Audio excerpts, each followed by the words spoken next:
Welcome to Rajan square point. Civil engineering video की इस series में हम आज चालू करने वाले हैं डिस्टेंस मेजरमेंट का ऑप्टिकल मेथड, जिसको हम क्या बोल रहे हैं, या ऑप्टिकल मींस जिसका नाम है टैक्योमेट्रिक सर्विंग। तो सबसे पहले टैकोमीटर के बारे में थोड़ा जान लेते हैं। टैकोमेट्रिक सर्विंग में टैकोमीटर कोई विशेष चीज नहीं है, ये थोड़ा सा स्पेशल टाइप का थियोडोलाइट है। स्पेशल इसलिए क्योंकि यहाँ जो टेलीस्कोप यूज हुआ है वो एनालिटिक टेलीस्कोप है। अब एनालिटिक टेलीस्कोप का मतलब है कि इसमें ऐसा एक कॉन्वेक्स लेंस लगा गया है जिसके वजह से इस टेलीस्कोप के लिए जो मल्टीप्लाइंग कांस्टेंट है वो 100 हो जाता है और एडिटिव कांस्टेंट है वो 0 हो जाता है। ठीक है, चलिए क्वेश्चन स्टार्ट करते हैं। The number of horizontal cross wire in a Stadia diaphragm. देखिए,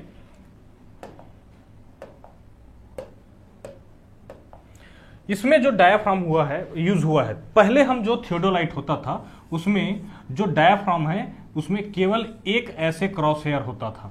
अब यहां जब स्टेडिया डायाफ्राम का मतलब है कि इसके अलावा दो और क्रॉस हेयर यहां पर मौजूद रहेंगे और इन्हीं तीनों क्रॉस वायर के रेस्पेक्ट में हम रीडिंग लेते हैं। तो देखिए हमारे पास टोटल कितने वायर्स हो गए, क्रॉस वायर कितने हो गए, तो 3 हो गए। तो लास्ट ऑप्शन डी ऑप्शन इसका सही होगा। Next question, the analytic lens. थोड़ा सा इसके बारे में देख लीजिए, एनालिटिक लेंस का क्या मतलब है। ये जो है एक्सटर्नल फोकसिंग का मतलब है कि हम आई पीस और ऑब्जेक्टिव के हेल्प से फोकस करने वाले हैं और फोकसिंग के लिए कोई अदर लेंस का उपयोग नहीं किया गया है, तब उसको बोलते हैं एक्सटर्नल फोकसिंग। देखिए इसका टेलीस्कोप कुछ इस तरीके का रहेगा। यहां पर इसका ऑब्जेक्टिव है, यहां पर आई पीस है, यहां पर आई पीस है, यहां क्रॉस वायर है या बोल सकते हैं कि डायाफ्राम है,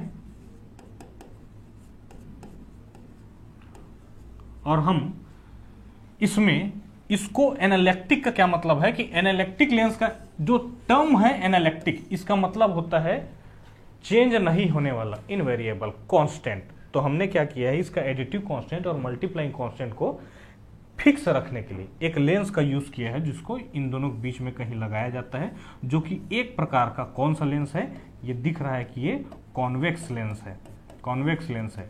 और इसी लेंस को क्या बोला जाता है, एनालिटिक लेंस बोला जाता है, जिसके वजह से इस टेलीस्कोप का जो कांस्टेंट है वो फिक्स हो जाता है।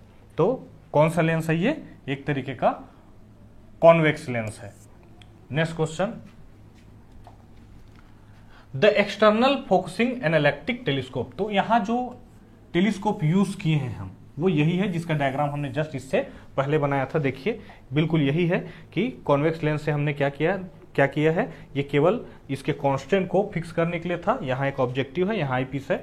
हम अगर ऑब्जेक्ट को या फिर क्लियर विजन के लिए फोकस कर रहे हैं तो हमारे पास दो चीज है, या तो ऑब्जेक्टिव से फोकस करेंगे या आई पीस से फोकस करेंगे। इसका मतलब फोकसिंग के लिए अलग से हमारे पास किसी तरीके का कोई लेंस नहीं है।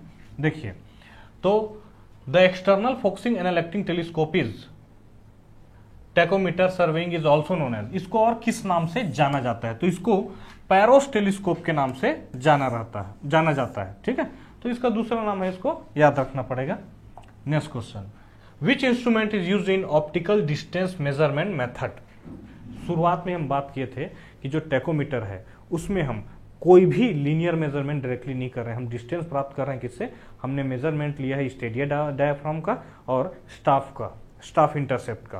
कहने का मतलब है कि टैकोमीटर को लमसम में अगर देखा जाए तो इधर में अगर वो 3 क्रॉस हेयर है, वो ये 3 क्रॉस हेयर है, इसके रेस्पेक्ट में इधर रखा है स्टाफ, ये है स्टाफ, तो इसके रेस्पेक्ट में एक रीडिंग आएगा, इसके रेस्पेक्ट में एक रीडिंग आ जाएगा, इसके रेस्पेक्ट में एक रीडिंग आ जाएगा।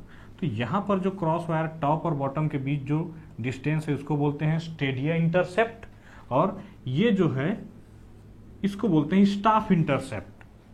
ठीक है, तो हम क्या कर रहे हैं इस मेथड में, ये एक तरीके का ऑप्टिकल मींस है, ऑप्टिकल डिस्टेंस मेजरमेंट। हमने ऑप्टिकल मींस इसलिए बोला है क्योंकि टेलीस्कोप के हेल्प से हम डिस्टेंस मेजरमेंट कर रहे हैं, तो वो है कौन सा, tacheometry. Next question, which among the following represent stadia interval factor.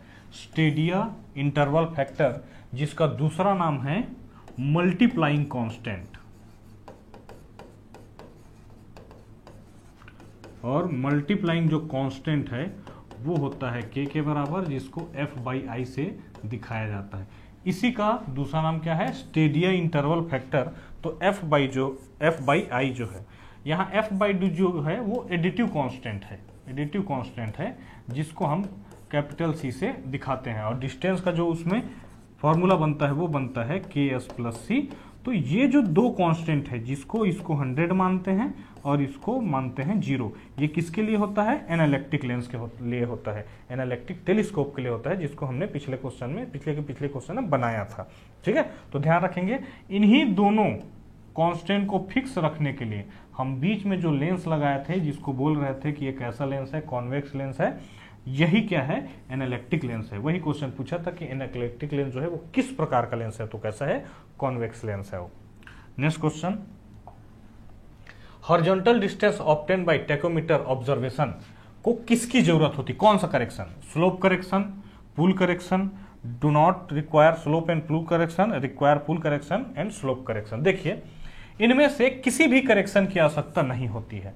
कारण हमने पढ़ा है कि ऑप्टिकल मीन से हम मेजरमेंट कर रहे हैं, तो हम जब चेनिंग से मेजरमेंट किए होते, चेन बिछाकर मेजरमेंट किए होते, तब ये सब करेक्शन की आवश्यकता होती है। लेकिन हमने क्या किया है, ऑप्टिकल मीन से मेजरमेंट किया है, तो वो डायरेक्ट मेजरमेंट है ही नहीं, तो उसको इनमें से किसी प्रकार की करेक्शन की जरूरत नहीं है। तो do not require slope and pull correction इसका सही आंसर होगा। Next question, if a tacheometer is fitted with an analytic lens then, अभी इस बारे में हम पहले ही बात कर चुके थे कि जो मल्टीप्लाइंग कांस्टेंट है वो 100 हो जाएगा, एडिटिव कांस्टेंट 0 हो जाएगा। तो multiplying constant is 100 and additive constant is 0। कितना कितना हो जाएगा, मल्टीप्लाइंग 100 हो जाएगा और एडिटिव कितना हो जाएगा, 0। तो इसका बी ऑप्शन सही हो जाएगा। Next question, what is the least count of Stadia rod. देखिए मान ले जाए हमारा इंस्ट्रूमेंट यहां कहीं सेट है और डिस्टेंस काफी ज्यादा है, जिसके वजह से स्टाफ पर रीडिंग लेना संभव नहीं हो पा रहा है। तब डिस्टेंस ज्यादा होने पर हम जो स्टाफ की जगह यूज करते हैं वो है स्टेडिया रॉड, जिसका हाइट जो है स्टेडिया रॉड का 4 मीटर होता है और इसका लीस्ट काउंट 0.001 मीटर होता है।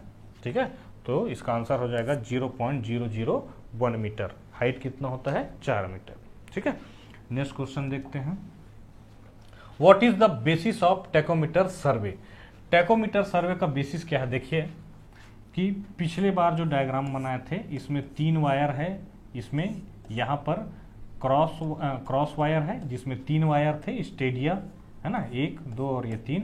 इसके रेस्पेक्ट में इधर स्टाफ था और हमने रीडिंग कुछ इस तरीके से लिया था,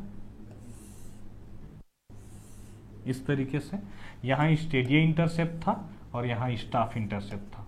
तो कौन सा बेसिक प्रिंसिपल इसमें यूज हुआ है, बेसिस क्या है इसका, तो ये है property of isosceles triangle.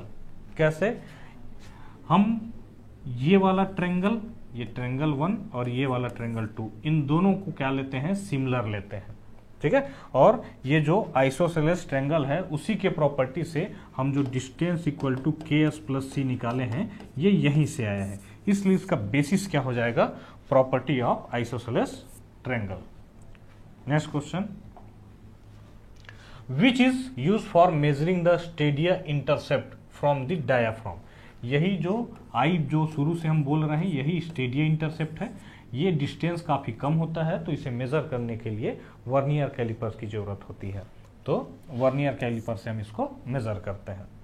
Next question, where the tacheometer is usually adopted for surveying. अब देखिए हमने क्या बोला है कि जो टैकोमीटर है ऑप्टिकल मीन्स है, इसकी आवश्यकता क्यों पड़ी, अंडुलेशन एरिया के लिए। अंडुलेशन एरिया में हम चैन सर्वेइंग नहीं कर सकते, चैन को बिछा पाना वहां संभव नहीं है, नहीं तो अंडुलेशन की वजह से भारी मात्रा में क्या आने वाला है, एरर आने वाला है।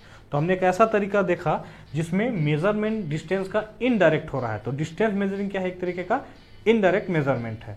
तो यहां पर हम क्या कर सकते हैं, ऐसा एरिया देखेंगे जहां पर हमको चेन सर्विंग में दिक्कत जा रहा हो, पहला देखिए डायरेक्ट चेनिंग प्लेसेस, डायरेक्ट चेनिंग प्लेसेस है अगर तो चेन से ही मेजर कर लेते। डायरेक्ट लेवलिंग प्लेसेस, अगर लेवलिंग प्लेसेस है, लेवल्ड है, तब भी हम चेन से कर लेते। और ये प्लेन सरफेस बोल रहा है, प्लेन सरफेस का मतलब, इसका मतलब ये तीनों लगभग एक ही नेचर से हैं जहां पर चेन सर्विंग पॉसिबल है। लेकिन हिली प्लेस में कभी भी हम चेन सर्विंग नहीं कर सकते, हमें किसी डिस्टेंस मेजरमेंट का इनडायरेक्ट मेथड को खोजने की आवश्यकता होती है। तो यहां पर हम क्या कर सकते हैं, टैकोमेट्रिक सर्विंग यूज कर सकते हैं। Hope you enjoyed this lecture, thank you.